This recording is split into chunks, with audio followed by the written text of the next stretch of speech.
अपने गुरुदेव के विषय में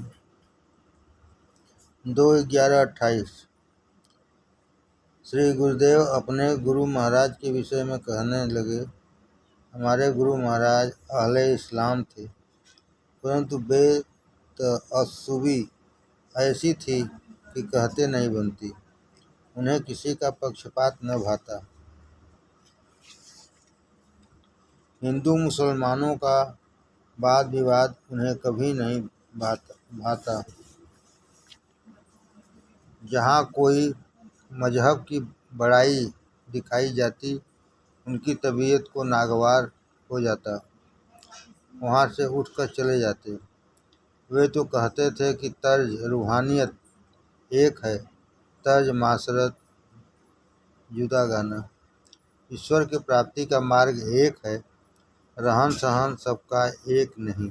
इसलिए जब कोई अपना धर्म बदलता, उन्हें बहुत बुरा लगता। यहाँ तक कि जब एक बार उनके एक शिष्य ने इस्लामी रहन सहन ग्रहण कर ली, उन्हें बहुत दुख हुआ। कहने लगे, अब तुम मेरे काम के नहीं रहे, मैं अपनी फकीरी पर धब्बा न लगने दूंगा। जाओ, जैसे तुम रहते थे वैसे ही रहो, बाहरी जिंदगी वैसी ही बसर करो, तब मेरे पास आओ। फिर तो उन्हें वैसे ही करना पड़ा।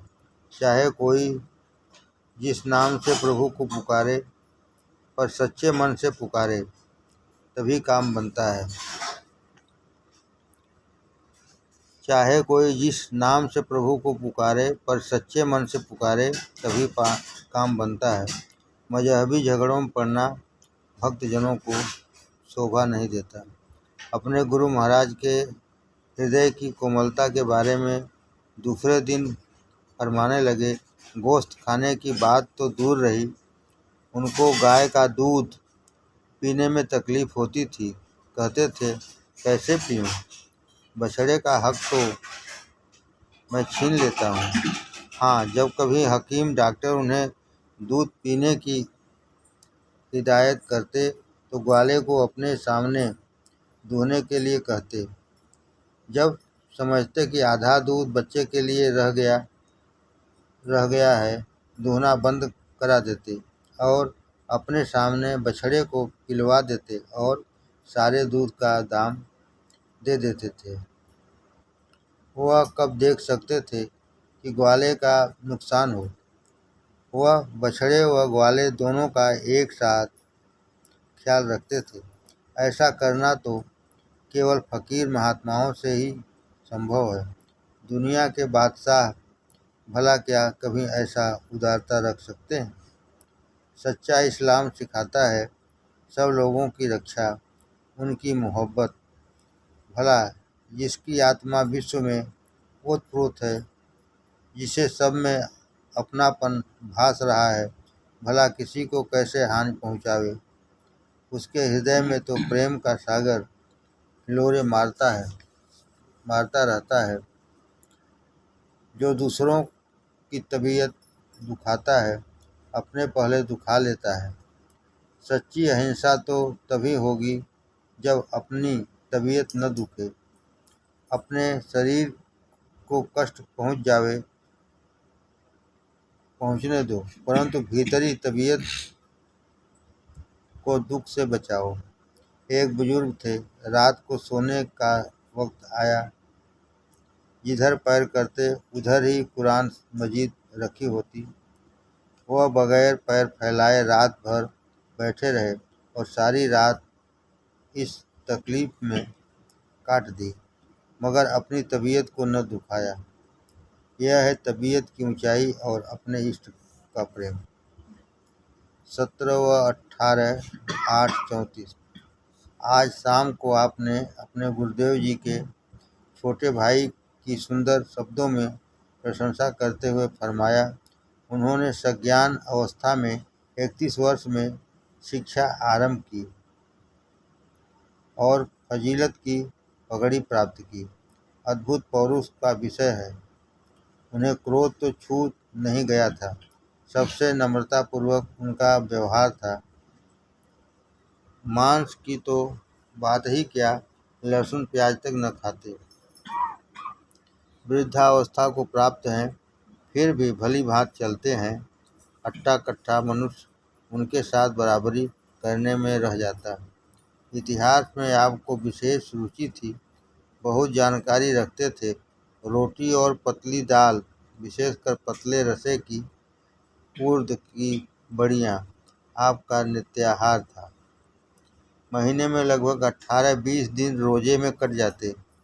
धर्मपत्नी जी खाने को पूछती, कभी जो उन्होंने कहा नमाज पढ़ लूँ तो खाऊं, और वे कुछ न बोली तो खाना भी गया और सारी रात नमाज में कट गई।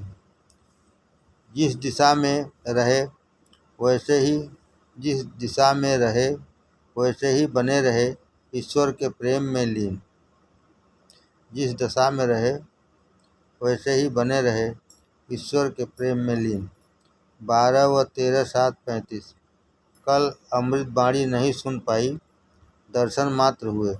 सुबह 8:15 बजे भक्तजनों के बीच आपने फरमाया, हमारे गुरु महाराज फरमाते थे, जाति न पूछे साधु की, पूछ लीजिए ज्ञान।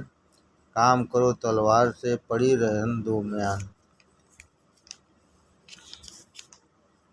आपको कभी हिंदू मुसलमान में तफरीक नहीं आती। किसी की निंदा सुनना आप पसंद न करते। आप हिंदू भाइयों से कहते, मेरे पास आत्मज्ञान सीखने आए हो, अवश्य सीखो, परंतु मेरी रहनी सहनी की नकल हरगिज न करो। जिस जाति और कुल में तुम्हारा जन्म हुआ है, उसका आचरण पालन करो। बाहरी जीवन तुम्हारे कुल जाति के अनुसार हो, आत्मिक क्षेत्र से में हमारा तुम्हारा संबंध है। वे अपने हिंदू भाइयों को अपने हाथ से छूकर कोई चीज़ नहीं देते, यहाँ तक कि सूखी मिर्च भी। वे कहते, लोक मर्यादा कायम रखो। आपने एक दोहा पढ़ा, पहले के राजा यों रहे, सुन कभी तो कुछ दे। अब के राजा यों भय, सुन कभी तो लिख ले। पहले लोग अपने गुरुजनों की सेवा शुश्रूषा करते थे और आत्मविद्या सीखते थे। अब तो लोग यदि कुछ सीखें तो गुरु को एहसानमंद बनना पड़ता है। वक्त वक्त की दफली, वक्त वक्त का राग। कुछ हर्ज नहीं। यदि चाहते हो कि राम नाम की चर्चा कायम रहे तो सेवा करो और सिखाओ, नहीं तो राम नाम गायब हो जाएगा। बेटे, खिदमत करना सीखो, खिदमत लेना नहीं। इस प्रकार श्री गुरु महाराज कह के हंसते रहते।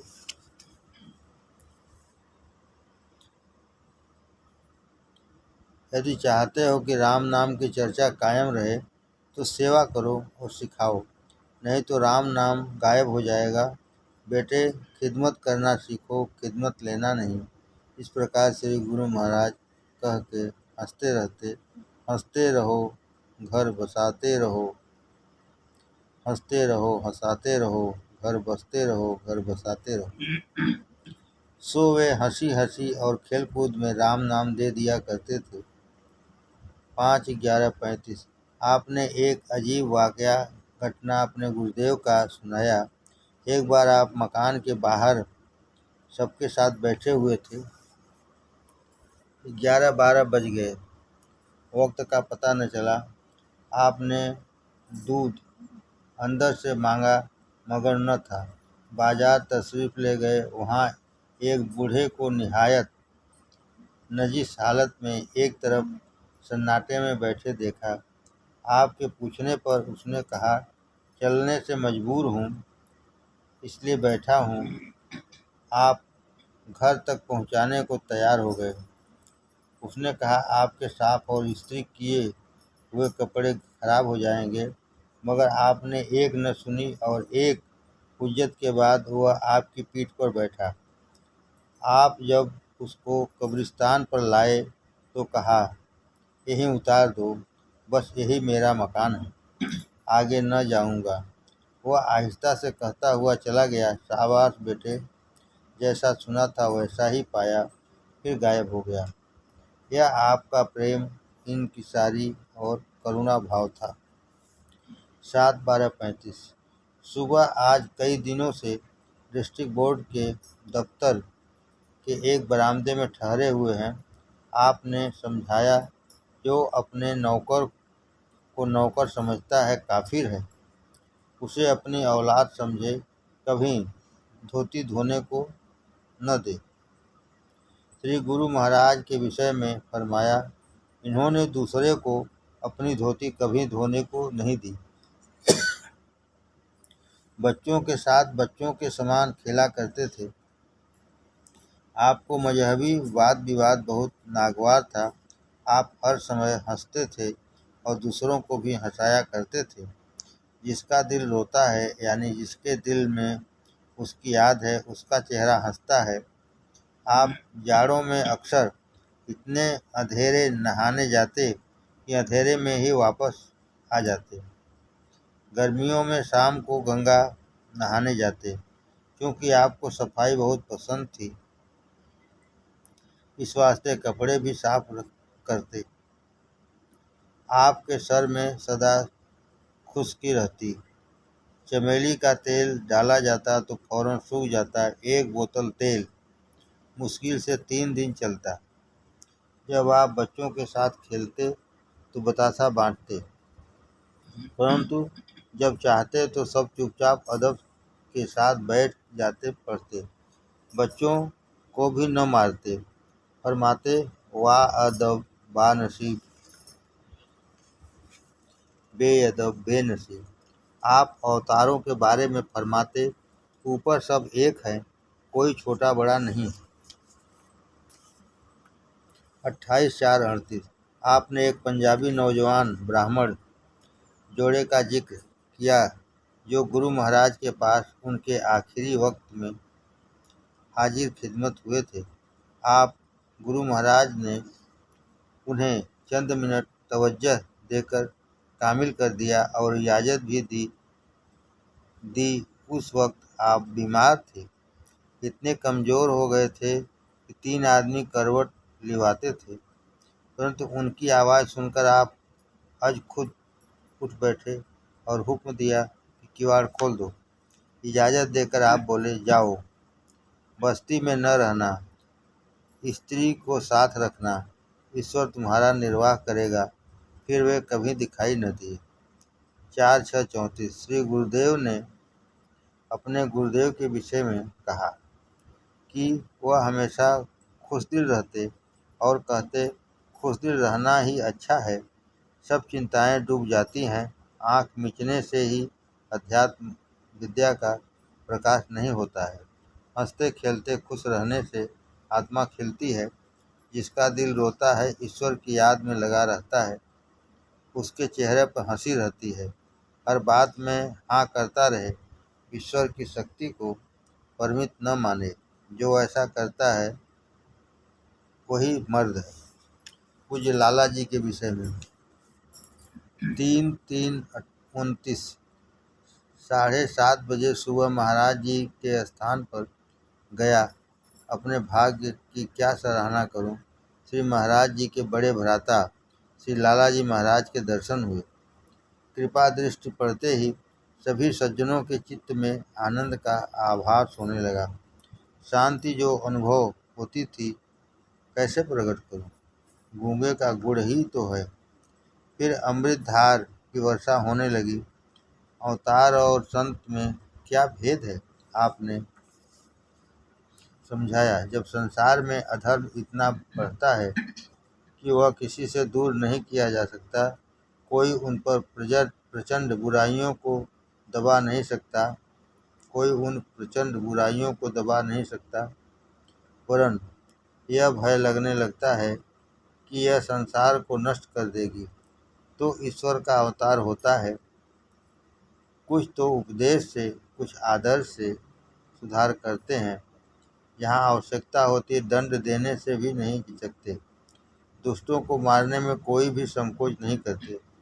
उनकी शक्ति अद्भुत और हमारे लिए अपार होती है। पुराने धर्मों को उलट फेर करके नया धर्म प्रचलित कर देते हैं। बहुत समय के पीछे अवतार होता है। दो अवतारों के बीच में कई संत जन आते हैं जो धर्म शास्त्र के आधार पर समय अनुसार कुछ सामयिक सुधार कर देते हैं। यह संत जन दंड नहीं देते, किंतु प्रेम से प्रचार करके चले जाते हैं। यही प्रकृति का नियम है। कोई भी स्थिति बहुत काल तक एक सी नहीं रहती, उसके रूप में परिवर्तन होगा ही। तत्व तो ज्यों का त्यों रहता है। लालटेन की चिमनी को देखिए, उसे साफ न कीजिए, तह पर तह कालिमा की जमती तह पर तह कालिमा जमती चली जाती है, जिससे रोशनी फीकी पड़ने लगती है। ऐसे ही आदि सृष्टि के बने हुए रस्म और रिवाजों में दोष आ जाते हैं।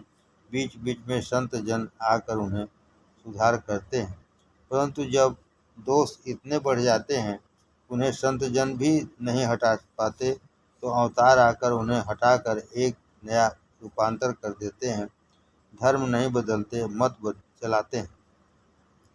पहले प्रसंग में आपने समझाया सच्ची शक्ति कौन है, सच्चा वैष्णव कौन है, सच्चा शैव कौन है। यदि शक्ति है, उसे अपने भीतर शक्ति उपजानी चाहिए। हृदय का तार विश्व भंडार से तारों से मिलाकर यह सिद्ध होता है। हाँ, ऐसा करके जो प्रकृति में लय के ही आनंद में मग्न हो जाते हैं और आगे आत्मपद को नहीं प्राप्त करते, वह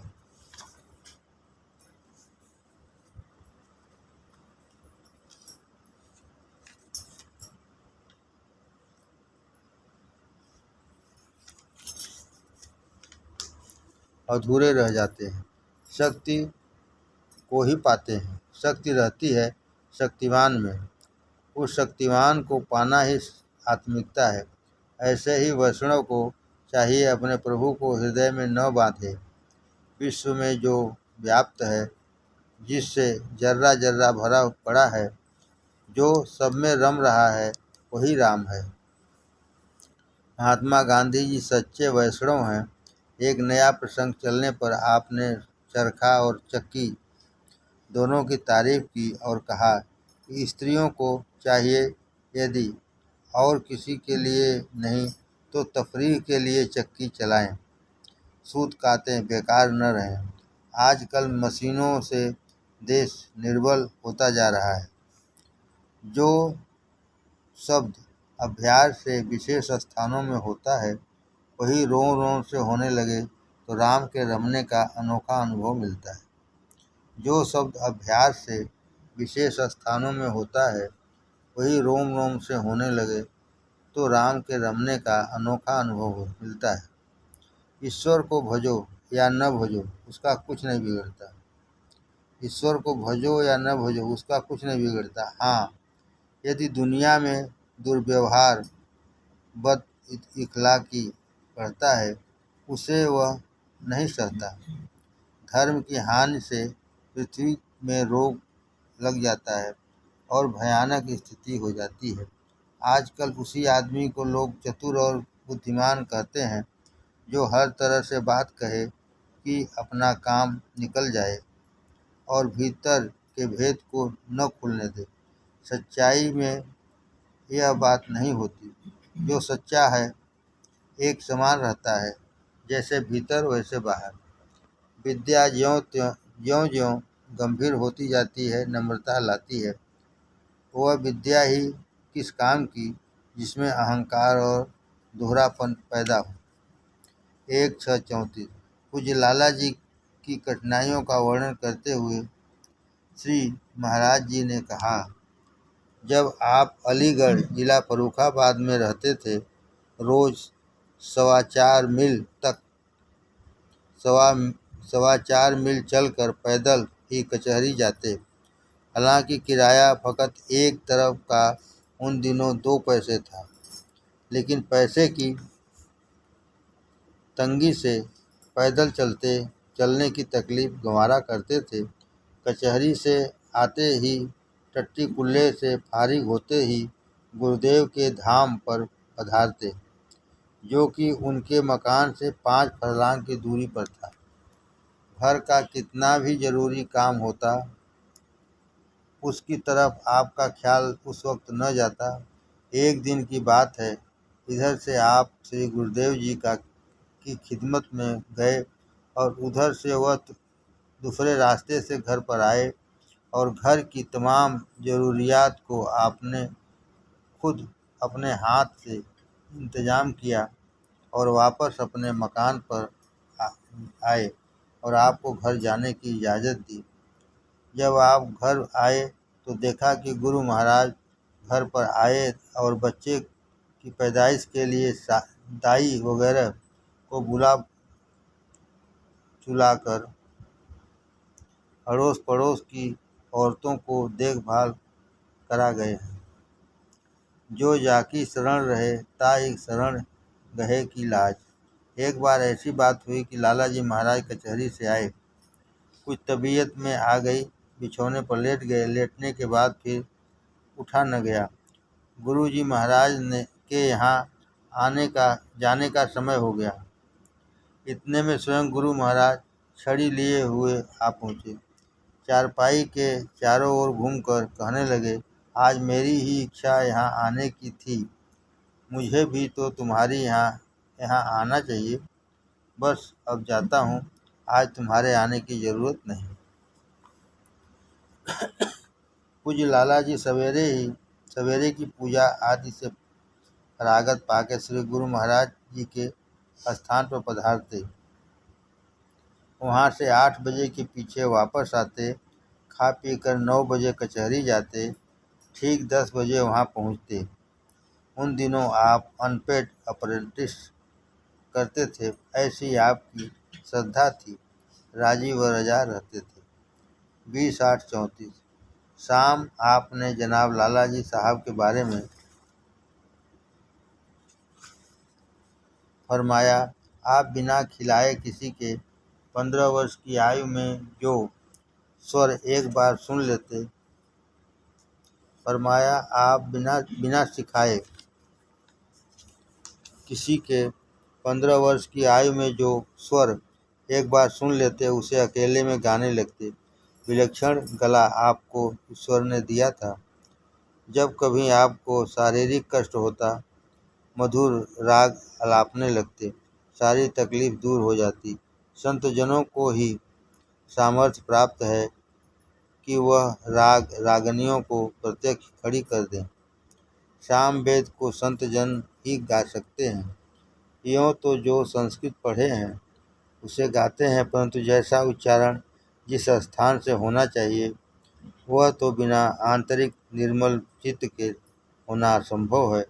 प्रकृति के साथ घनिष्ठ एकता हो, प्रेम का प्रवाह हर समय जारी हो, भीतर बाहर निरंतर प्रकाश हो, तब दैवी स्वर आप ही आप फूट निकलते हैं। ऐसे पुरुषों की वाणी काव्यमय हो जाती है। आज आपने अकबर, तानसेन, बैजू बावरा, जोगराज व उनकी कन्या की कथाएं सुनाई। तानसेन बचपन में सिंह की बोली बोलते थे। एक महात्मा हरिदास ने उन्हें उनके पिता से मांगकर गान विद्या सिखाई। फिर अकबर के दरबार में तानसेन को स्थान मिला। यद्यपि सब कुछ ले सकते थे, परंतु जिंदगी सादगी से गुजारी। 13-7-35। शाम को आपने फरमाया, जनाब लाला जी साहब ने गुरु महाराज के विरुद्ध कभी कोई बात नहीं की, करने की क्या मन तक में न लाए। एक दिन चिल्ले जाड़े में गुरु महाराज के दर्शनार्थ गए। प्रातः 7 बजे के लगभग देखा कि श्री गुरुदेव सिर से पैर तक गर्म कपड़े पहने, पगड़ी बांधे, मोजा पहने बैठे हैं। सामने एक मटके में पानी रखा है। आप बार बार मटके में से लोटा भर भर अपने मुंह पर उड़ेलते हैं। सिर से पैर तक भीगे हैं। किसी की क्या मजाल जो पूछे। जनाब लाला जी साहब पहुँचे, सलाम दुआ हुई, कुशल क्षेम पूछी। बस लाला जी ने विदा मांगी, सलाम किया, उन्होंने दुआ दी। और हम दोनों चले आए।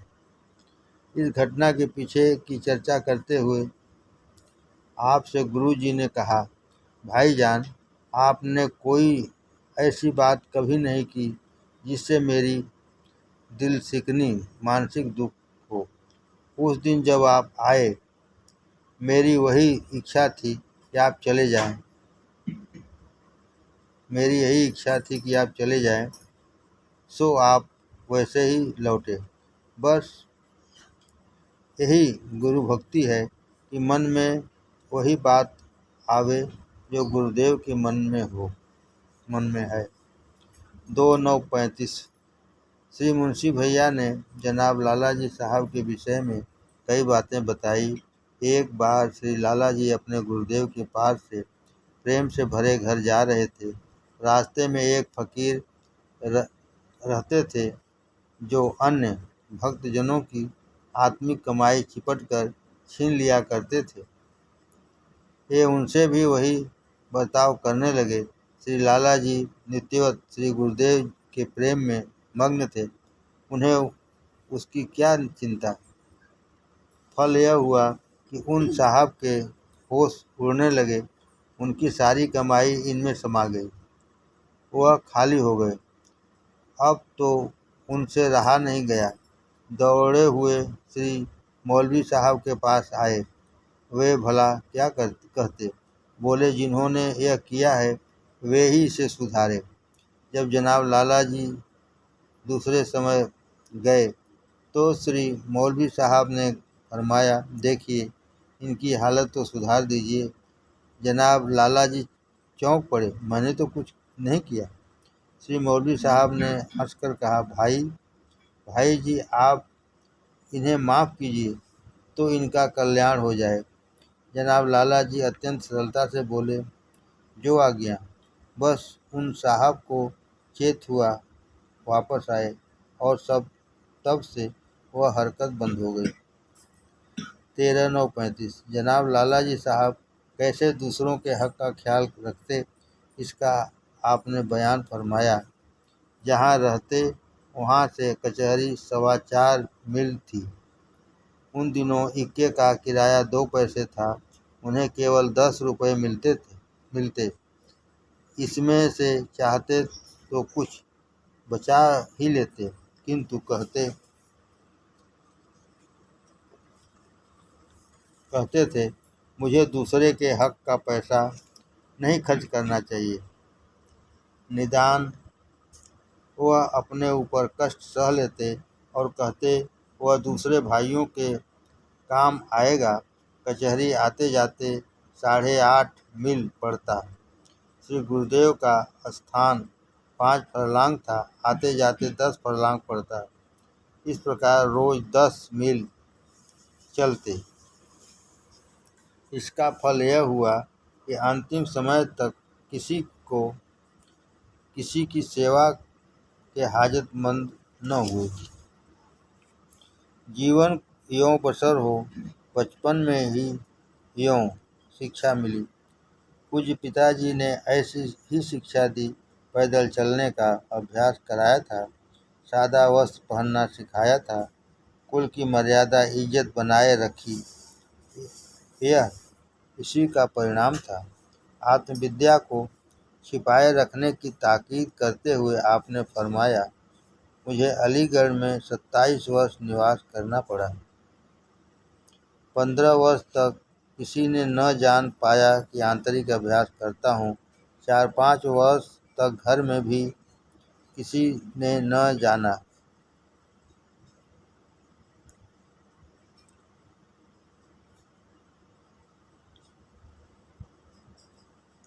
आत्मविद्या को छिपाए रखने की ताकीद करते हुए आपने फरमाया, मुझे अलीगढ़ में 27 वर्ष निवास करना पड़ा।